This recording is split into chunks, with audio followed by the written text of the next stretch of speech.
Yo, what is up everybody, it's J3 here and welcome back to another reaction video here today. So today, for the first time in quite some time, we're doing a Dragon Ball related video. And as you can tell the title, this is What If Jiren Fought Broly Dragon Ball Super by the great Carthu'S Dojo.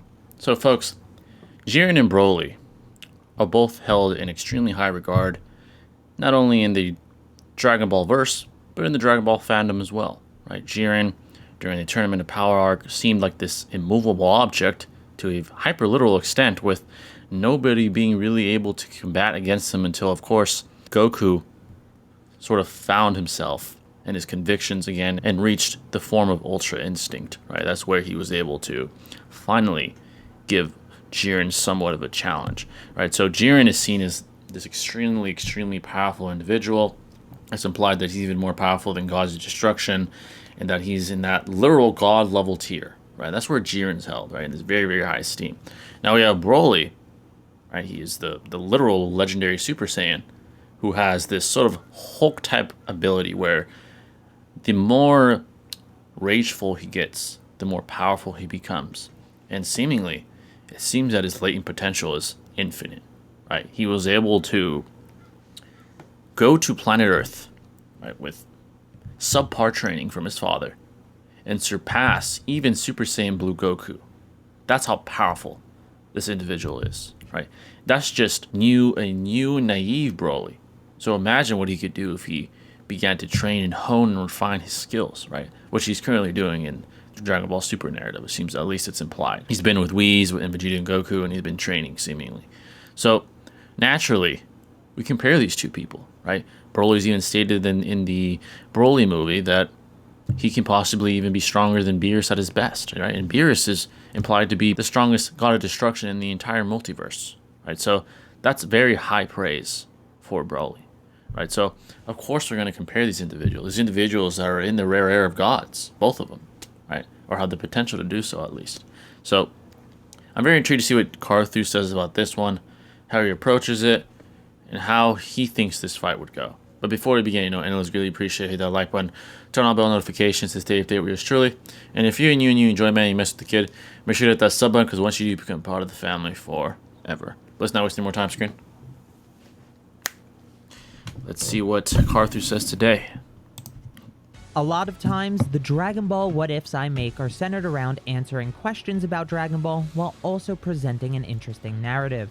This will be a little different though. I call this series What If Versus, the series where I break down hypothetical matches that we never got the chance to see in the series proper. To start this series off strong, where better to go than to the strongest antagonists in the series, the strongest man, Jiren, and the strongest Saiyan, Broly. There have been many videos on this topic and many opinions, but today I try to compile everything we have to come to a concise conclusion on who would win if they were to fight at their strongest. I'm Carthu, and this is What If Broly Fought Jiren. Let's start with Jiren. We'll be using anime Jiren for this, since the Broly movie follows the anime, as stated by Toriyama, and even is written on the back of the movie's box. Before we even see Jiren in the show, we are made aware of his presence by Toppo, the warrior who is the strongest person in Universe 11, someone above even Toppo who is close to Goku's power, and this instantly makes us aware that Jiren isn't just another name.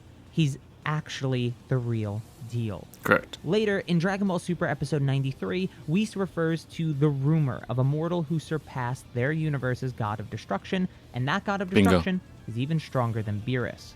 Many people argue this rumor, despite Whis confirming it to be Jiren later in the tournament. So I guess Beerus isn't the strongest. It'd be that universe's God of Destruction. Got it. Here. Most people take issue with Belmod being stronger than Beerus in this rumor, usually and recently citing this right, so it's in contention. Wafer sticker that says Beerus has the highest degree of battle power among the gods of destruction. Interesting. For the sake of this video, I don't care if you think Beerus is stronger or weaker than Belmont. Right. The two are close enough to be considered relative regardless, which still makes Jiren stronger than both. Right. This is for some reason contentious as well, some people citing that Ultra Instinct Goku, silver hair, not Ultra Instinct Sign despite the picture used, is only possibly stronger than Beerus by Beerus's own admission, according to this one magazine scan. The massive issue here is what the exact same scan says about Jiren, right there on the same exact page. This isn't a character's opinion. A character who earlier in the arc, by the way, shows that he will immediately contest someone being stronger than them in order to save face, but is instead a guide statement made with no biases. Right. This right here, under Jiren's picture, says, the warrior called Universe 11's strongest warrior, who put himself through bloody training from a young age. He lightly exercises his power that exceeds the gods of destruction and overwhelms Goku. Yep. This, alongside the mortal rumor we earlier confirmed, places Jiren comfortably above the gods of destruction, which is perfectly in line with his character. Absolute strength is above all else in Jiren's view, so being weaker than the god of destruction wouldn't make sense. This already paints a very powerful picture of who Jiren is, but it doesn't stop there, as this is only base Jiren. At the end of episode 129 of Dragon Ball Super, we find out that Jiren has only just started using his full power to try and eliminate Ultra Instinct Sign Goku with one final attack.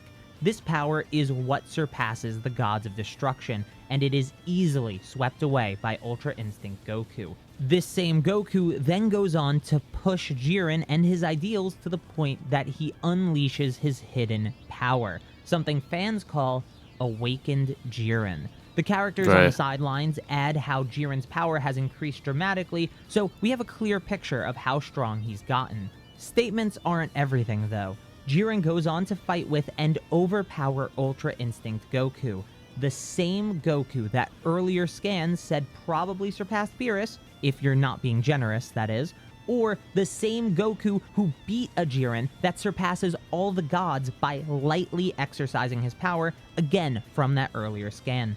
The latter is the more consistent, so it's what I tend to go with, and that means Jiren has overcome a power that overcame a power that overcame the gods of destruction. It's absolutely insane. Goku then proceeds to get even stronger in Ultra Instinct as he bears the hopes of the people and universe he's fighting for. That's not really relevant though, as Jiren is our main subject today. I just wanted to show that Ultra Instinct Goku wasn't at some flat power level the entire fight with Jiren in episode 130. They both awakened new power during that fight. With all that covered though, where does this put Jiren? The mortal who is said to have surpassed the gods of destruction has power beyond any mortal and any mortal-derived gods in the multiverse. A life dedicated to strength has forced him into isolation and self-discipline, eventually reaching a point of power that no one in his universe, with the exception of the angel Margarita probably, was even comparable. Without even utilizing his hidden power, he can easily boast a power beyond the gods, and when he does awaken his inner strength, his power has far since transcended that realm, being comparable to a power that Whis calls unbeatable and beyond the gods. This is the power of the strongest man, Jiren. Now we get to Broly. See what we get. Unlike Jiren, Broly doesn't have much to go off of as he's only in one movie, not an entire arc. We'll start with the more concrete stuff before moving into the more interpretation-based pieces of evidence. As the battle in the movie begins, it's clear that Broly is at a disadvantage as Vegeta casually handles him base to base. But as Broly fights, he gets a greater understanding of how to control his power and eventually pushes Vegeta to use Super Saiyan. Later, Broly begins to tap into the Ikari form, not fully transforming into it until he fights Goku though, and this is enough to have Vegeta use Super Saiyan God. Broly never defeats Super Saiyan God Vegeta, but pushes him back enough for Goku to step in and take over the fighting. Now, a lot of people are confused how base Goku is keeping up with a Broly that Vegeta couldn't handle easily in Super Saiyan God. While I won't say Goku is Super Saiyan God Vegeta level in base, I will say that director Tatsuya Nagamine said that Goku is approaching the level of the gods, while Vegeta is trying to catch up. Right, so there's a discrepancy. Despite Goku's good start though, Broly does eventually force Goku to turn Super Saiyan Blue in order to fight him evenly. And I do mean evenly. The movie's guidebook says the two prodigies are equal when referring to the fight between Super Saiyan Blue Goku and Ikari Broly. However, that all changes when Broly turns Super Saiyan and should get 50 times stronger. Neither least. Goku or Vegeta could keep up with him at all. Probably and more, to be the honest, two just 'cause think he's it a is legendary best to Super run Saiyan, away but- and try fusion. Yeah. Notably, people always ask why they didn't try Kaioken times 20 or Blue Evolution, but they didn't for two reasons: movie runtime, and it wouldn't be enough. Broly was now 50 times stronger than Blue Goku, a At gap least. that a Kaioken times 20 just couldn't conquer, and we tend to assume that Blue Evolution is the same multiplier, so that wouldn't help either. Yeah, this correct. leads us to Gogeta, and no, Golden Frieza surviving for an hour against Broly isn't an anti-feat for Broly, it's just a good feat for Frieza. Correct. So Gogeta arrives and begins to dismantle Super Saiyan Broly with relative ease, eventually forcing Broly to transform further into his full power Super Saiyan form, and in turn, Gogeta transforms into Super Saiyan Blue. According to Nagamine, the final fight between Gogeta and Broly is so brutal that if it were really happening, they could have easily gone down multiple times. But I think there's some big misunderstanding here.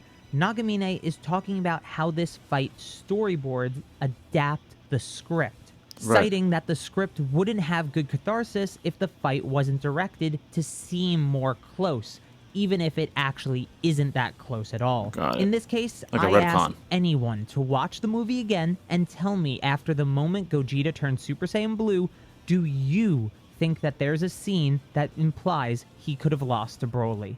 After the No. fight, Goku says Broly's power might even surpass Beerus, which makes sense generally and should have no contentions. The only agree. one I commonly hear is that Goku has never seen Beerus's full strength, but he has. He saw Beerus fight Champa twice in the anime, so he has plenty of basis for his read of Broly's power. This Right. generally covers all the stuff in the movie itself, but we do have external material to work with as well, though there is some interpretation required to keep it consistent with what the movie actually presents.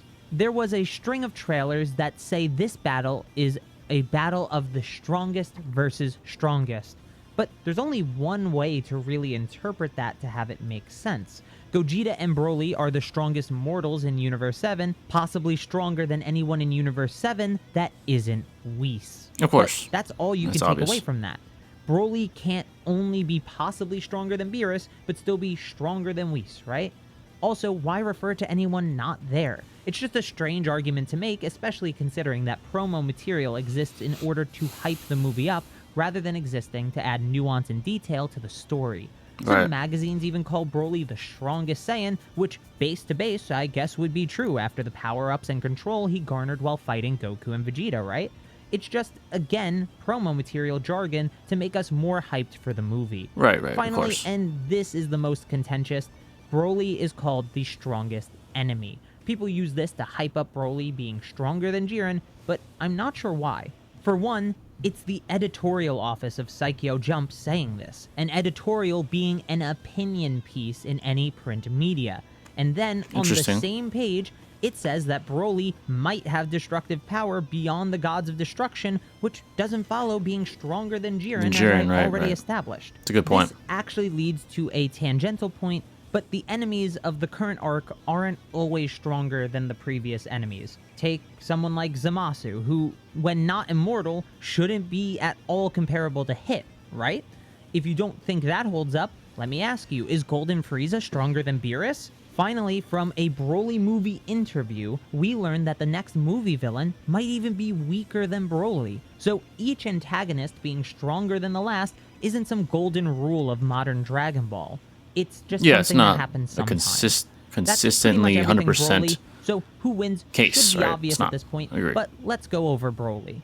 Broly was born as the Saiyan with the highest latent power ever measured. After training on Vampa with his father for 40 years, Broly has become so powerful that he can rival other characters with godly levels of strength, such as base Goku and Vegeta. He even pushes those characters to transform into their god forms in order to keep up with his own transformations. When Broly transforms into his full-powered Super Saiyan form, he becomes one of the strongest people currently in the universe and is possibly stronger than anyone other than Whis. This is the power of the strongest Saiyan, Broly. Correct. Let's see the conclusion. Broly and Jiren are the most powerful adversaries by far, and I use the word adversary on purpose because neither are truly villains. Notably, the word Teki, which is a word with heavy negative connotations, is used to refer to Broly as an enemy. In Japanese, there is another word used for someone who is simply an opponent, and it's a word that shows up often in Dragon Ball as well, Aite. The word Aite is more often used for sports, such as martial arts, to describe the person you are going up against. An opponent. While promo material has Broly as the strongest enemy, Jiren doesn't even qualify as an enemy by Dragon Ball standards. The only time Jiren is referred to as an enemy is in episode 109's title, but every episode after that has Jiren being called the strongest man or the strongest warrior. Dragon Ball Super series director Ryota Nakamura even elaborates that Jiren was never meant to be a villain, and he certainly isn't evil. The vision Toriyama had for Jiren was to be Goku's greatest rival. Jiren isn't an enemy, he's an opponent in the sport of martial arts, the wall that must be overcome. While Broly struggles to be classified as having surpassed Beerus, Jiren can do that by lightly exercising his full power. And then he gets even stronger beyond that by awakening his hidden power.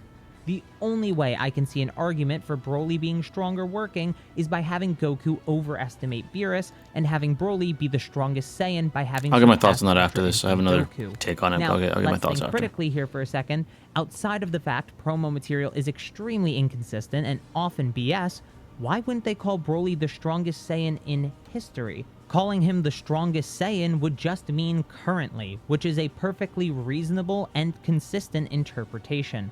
You shouldn't throw everything else out just because you want Broly to win.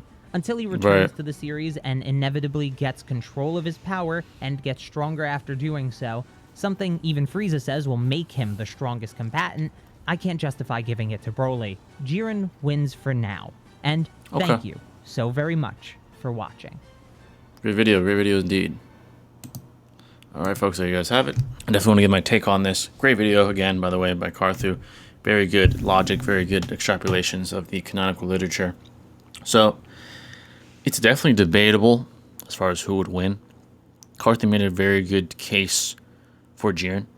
Right, Jiren is stated to lightly exercise power beyond even the gods of destruction. Right, while conversely, Goku says, at his best, Broly's probably stronger than Beerus. Right, so the statement, right, the former statement holds more weight as far as ability is concerned, right? If Jiren's only lightly using his power and he's above gods of destruction level, then more than likely at his full power, he's substantially above a guy that's probably at the level of gods of destruction, right? Makes sense qualitatively. When you put all the pieces together, there's this chain of power that is created. Jiren at full power, Jiren lightly exercising his power, gods of destruction, and then Broly is around that level as well, right? So you create this sort of logical chain of power, which makes sense. Now, if I had to refute that, I would say Goku didn't truly see how far Broly could have gone, right? He reached his like final Super Saiyan form, right? Broly did, but his latent potential is seemingly infinite. I mean, even in the Dragon Ball Super manga, and in the superhero movie with Gohan and Cell Max, even then Goku and Vegeta fear the power that Broly can output. We're going to end up destroying the planet, or he's going to end up destroying the planet, right? So I do think that there's a theoretical possibility that Broly could surpass even full power Jiren. I don't think he's there yet. But I do think he can surpass him. He has the potential to do so. Being the legendary Super Saiyan. Just imagine the possibilities with this guy. Imagine if he learns Ultra Instinct or learns Ultra Ego. What kind of absurd monster would we be talking about at this point? At that point, he's exponentially times stronger than he already is. And he's already at a God of Destruction level. So, put that into perspective. Right? That theoretical consideration is certainly plausible. And that could allow you to argue that Broly could be stronger than Jiren. Could be. Now, Jiren is training as well. Jiren has very strong conviction. He's a lifelong warrior in his respective universe. And like the canonical literature states, he endlessly, tirelessly trains to reach new heights, right? He wants power. He thinks that power gives him purpose, right? Because him and Goku in the tournament of power have this sort of ideological clash, if you will, right? Jiren says that isolation and focus leads to power. Goku says no. The people you care about, the inherent duty that you have to protect your people leads to power, right? And we kind of get that symbolic representation when Jiren threatens his people, right? He tries to attack them, and Goku gets this sort of a Senkai boost when using MUI and begins to triumph over Jiren in battle, right? Kind of proving that his ideology holds more weight, right? So Jiren's a very strongly convicted character. He's certainly training currently, and he's certainly going to be more powerful the next time we see him. I'm sure him and Goku will spar again someday. I'm sure it will happen. So the fight between these two, certainly a debatable one, but I do agree with Carthu. There's just more empirically for Jiren. More empirically for him, right? What the canonical literature stated. Now, if I had to create an argument for Broly, I'd use what I previously just said, and I'll also say, hey, you don't have to substantiate that Gogeta is arbitrarily times stronger than MUI Goku, right? Because the multiplier obviously is arbitrary as far as how much more powerful Goku became with MUI and how much more powerful he became once he fused with Vegeta, right? That's another factor that has to be considered. There's no way to quantify exactly what the amplifications of each respective form is, right? It's certainly arbitrary. You have to do a quantitative analysis of each form's performance against their respective opponents, those being Jiren and Broly, and then you try to come to a conclusion as to how considerable these amplifications are for Goku, right? That's another factor that can be considered, and sometimes feats do override statements, and if you could very thoroughly and concisely with a logical fine comb sort of analyze those altercations, maybe you can make an argument for Broly being more powerful because he was able to contend with Gogeta to some arbitrary extent, right? And Gogeta is a fusion of both these guys, plus more, right, as far as power level. So it's a very, very interesting topic. I do think that Jiren would take it right now. Even in current Dragon Ball Super, there hasn't been anything on Broly really that I know of that has substantiated where he is in the power hierarchy of Dragon Ball. Right? He doesn't have anything much yet, like Carthu said. There's not much on the guy yet. He had his fight with Vegeta and Goku and Gogeta, and since then he's been training. Right? We haven't seen much of that. While conversely with Jiren, we have all these statements. We have an entire arc to reference and to extrapolate, etc. So the empirical evidence favors Jiren. It certainly does. So I agree. More than likely Jiren would win, but there are arguments for Broly as well. But yeah, folks, that's my thoughts on the video. Very, very good video by Carthu. Very good logic. Very good substantiations of his claims via extrapolations and explanations. Very, very well done by him. Of course, you let me know your thoughts in the comment section below. Do you think Broly is stronger now, and that maybe he is even above Beerus and Gods of Destruction and can compete or possibly beat Jiren? Or do you think Jiren's still the superior and would defeat Broly? You guys let me know in the comment section below. I'm always interested to see your guys' thoughts. But that's going to wrap it up, and I'll catch you in the next video. This is Jay the Great signing out. Peace.